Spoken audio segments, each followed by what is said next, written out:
So I'm feeling a little ambitious today, I guess you could say. If you've been following me for a while, you know that there's three things I really like. One being video games, two being K-pop, and three being virtual pop stars. So what better project for me to do than to make a bunch of KDA dolls? Yeah, so I really want to make all four members today. I'm going to be starting off by making Ahri.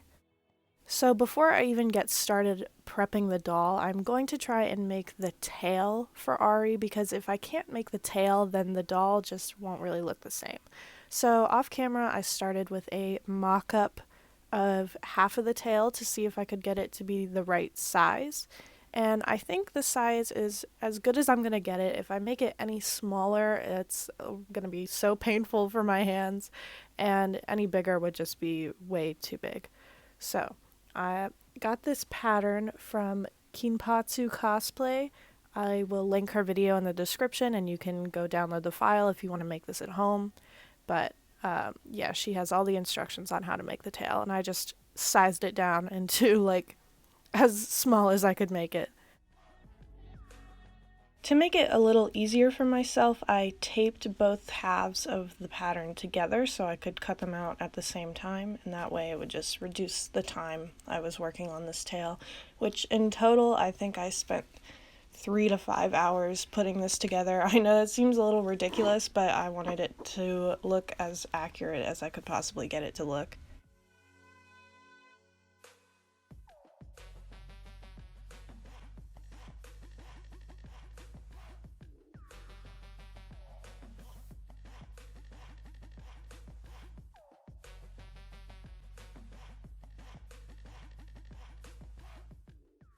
So now I have all the pattern pieces cut out and folded. Folding them was the worst part on my hands, but we got through it. And this is going to be the vinyl that I'm using for this project. It's like a blue holographic, which is as close as I can get to what they wear in the All Out album.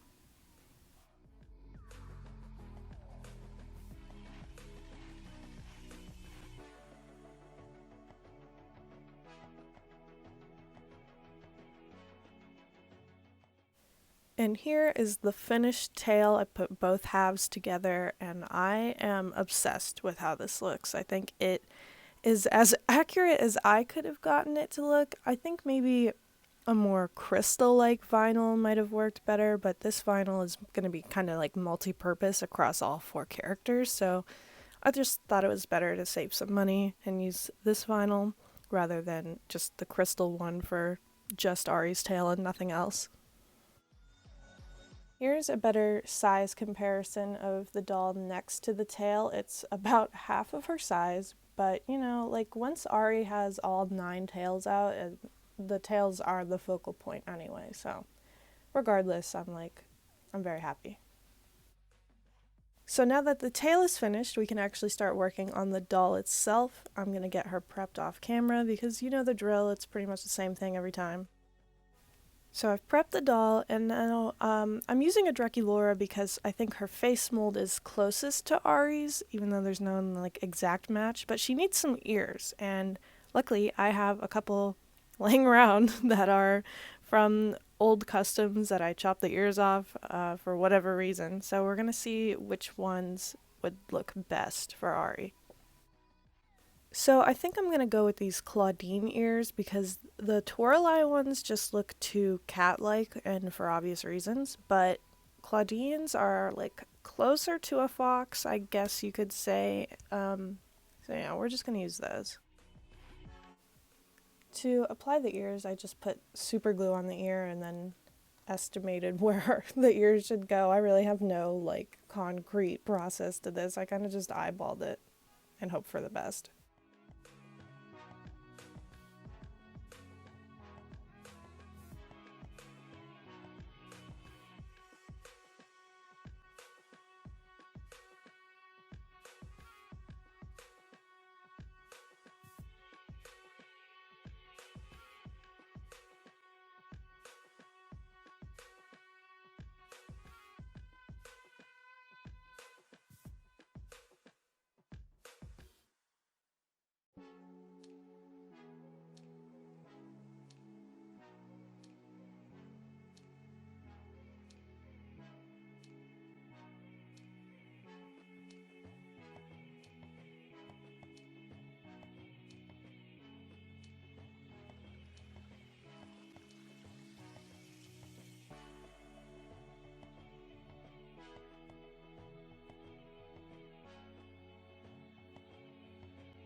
So I have the scalp fully painted now. I think this is as clean as I'm going to get the paint to look. I'm mainly focusing on the ears and making sure there's no brush strokes in the paint.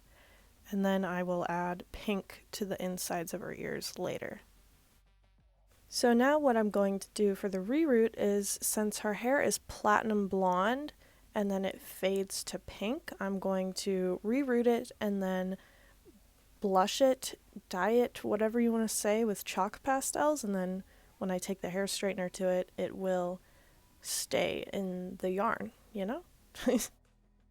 So I'm doing the reroot, and one of her ears actually did fall out. I kind of pulled it out because I knew it was going to fall off anyway, and I didn't want to scratch it up. But it is easily fixable with some more glue.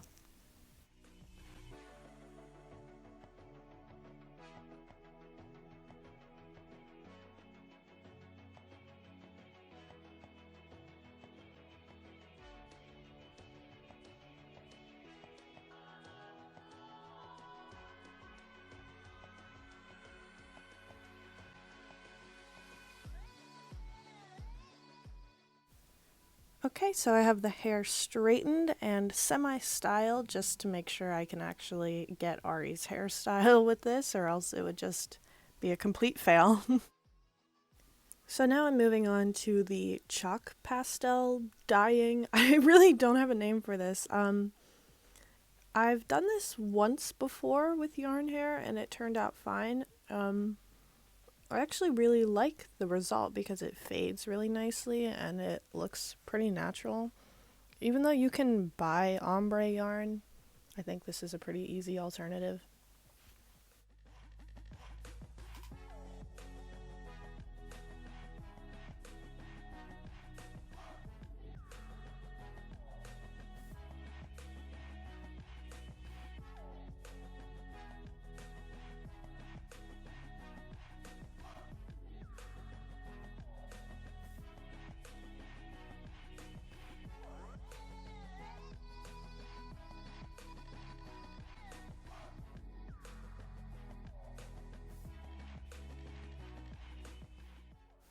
Here I'm just trying to make sure that the chalk pastel isn't coming off on my hands, because then I'll know that it's not fully set in the hair yet. Now that I've finished her hair, it's finally time to reunite her head with her body. The reason I actually do this before giving her a face is because I don't want to risk the paint chipping when I have to squeeze the head like I'm doing right now. And then it'll totally mess up the face and I'll have to start all over again. And it'll also be better because I'm painting the entire body for this doll.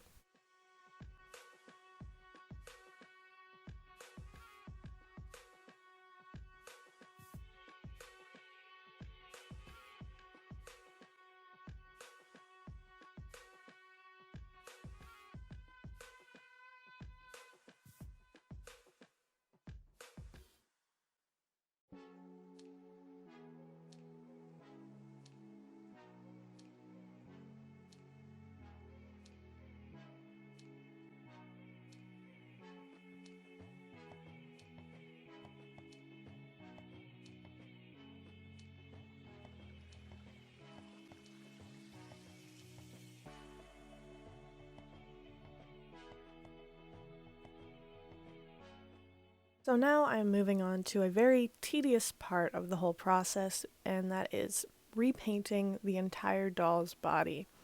This can take maybe like 3 to 6 coats of acrylic paint. I water it down enough so that you can't see any brush strokes and that it looks like the plastic was originally that color. Obviously, there's always chipping on the joints, but that's where the chalk pastel comes in and tries to cover some of that up and make the blush look a lot better. You know, this process is very time consuming because you have to keep turning the body around and adding more paint, and it's just exhausting. And after it's finally all done, I add a really thin, watered down layer of Mod Podge because this stuff is really thick if you just lay it on there, and I also didn't want any brush strokes in this especially. Also, it makes it very glossy when I'm done, so I spray it once with MSC and that will bring it back to the matte look.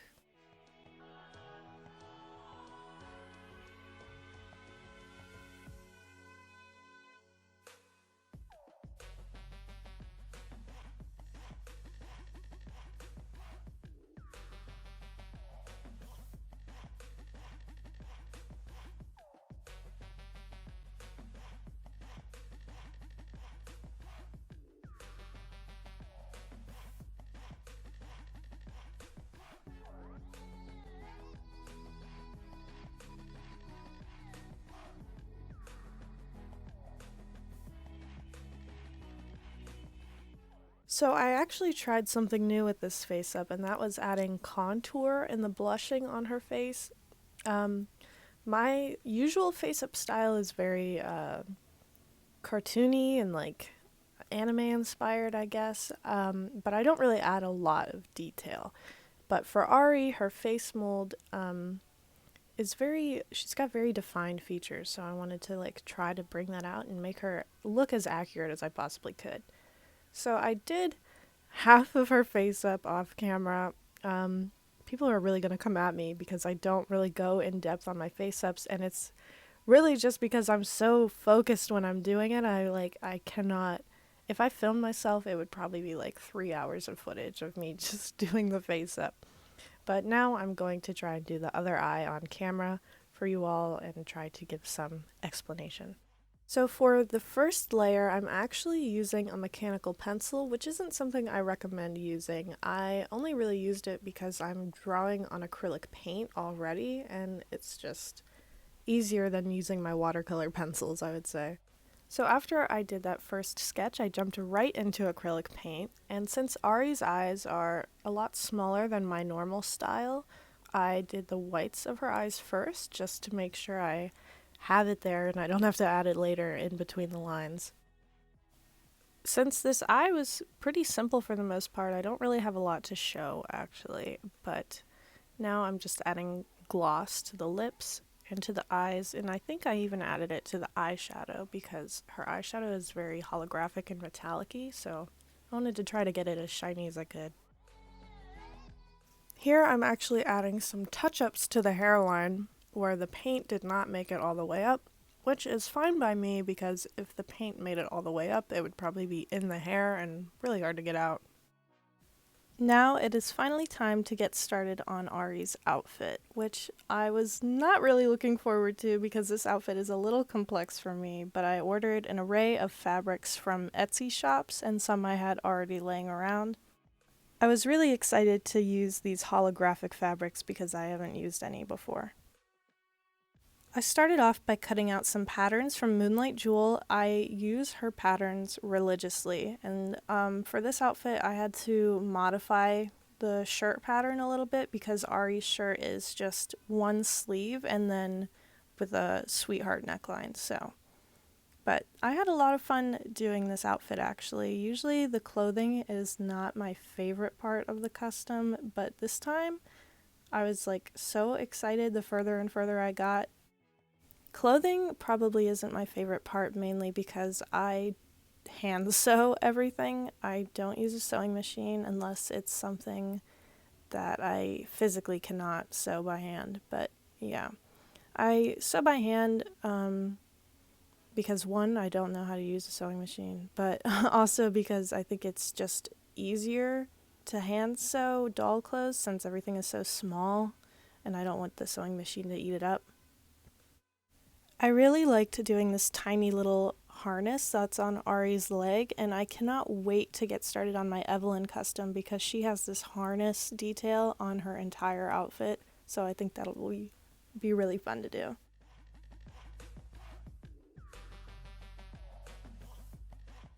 So Ahri's shirt is like incredibly detailed, and over top of the fishnet neckline that it has is this like sparkly V detail, and that I just used vinyl for that. I think it looks really cool, but I don't really know how to explain it.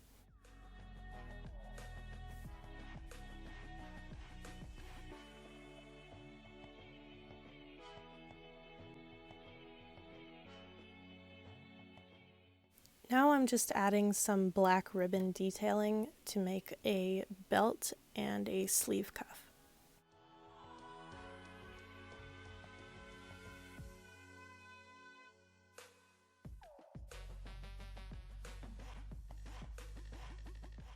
So far, she looks really cool. I'm not done with her yet. I still need to do a couple more details on the shirt and make her some shoes. For the tail, I just hot glued that boy right to the back of the belt, and it's on there pretty secure, so I think it worked out fine.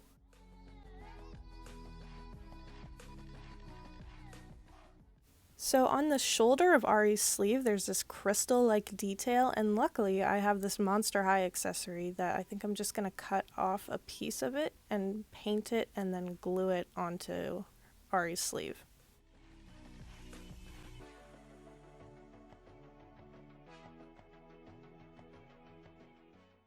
So to get this slightly holographic effect, I'm using a top coat nail polish from Urban Decay. This is not probably something I would usually use. I need to get like some holographic paint, but this is the best I got for right now.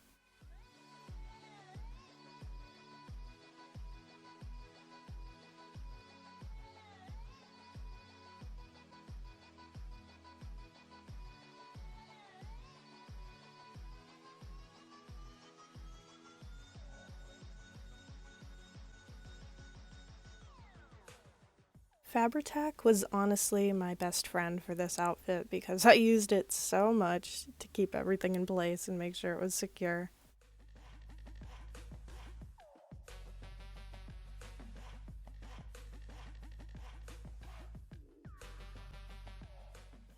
For Ahri's shoes, I just used these regular Monster High heels and then I covered them in the same vinyl that I used for Ahri's tail, and I really like how they look because they give off that same crystal-like effect as her tail while still being accurate to Ahri.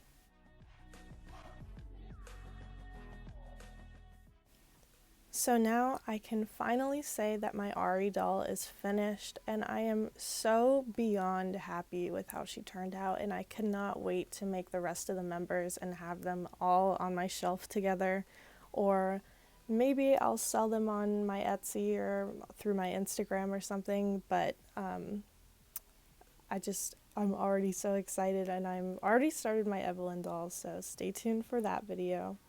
But yeah, if you enjoyed this doll and my crazy little dumb voiceover process, please be sure to check out my Instagram where you can keep up with all the dolls I'm currently making and all my other socials. The links are in the description. Yeah, thank you so much for watching.